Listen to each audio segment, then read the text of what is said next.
நமஸ்காரம். திருவெம்பாவை 15வது பதிகம்.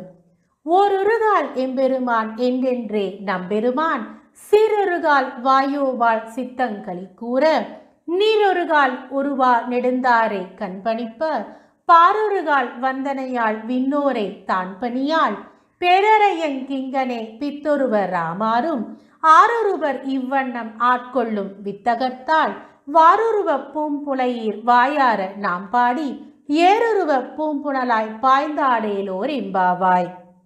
விளக்கம். கச்சனிந்த அழகிய அணியுடன் கூடிய கொங்கைகளை உடையீர்.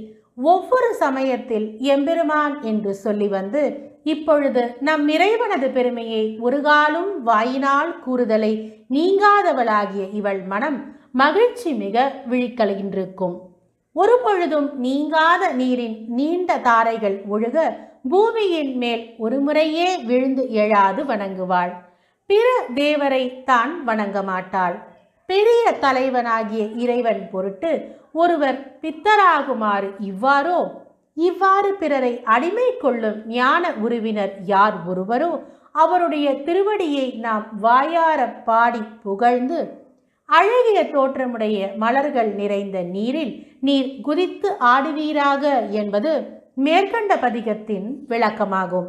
மீண்டும் ஒரு முறை இந்த பதிகத்தை சேர்ந்து சேவிப்போமா?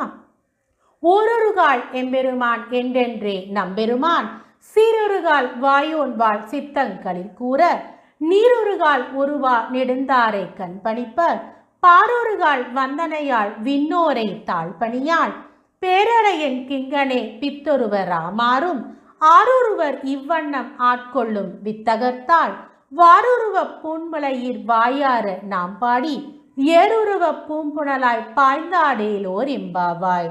நன்றி. தென்னாருடைய சிவனை போற்றி, என் நாட்டவர்க்கும் இறைவா போற்றி போற்றி.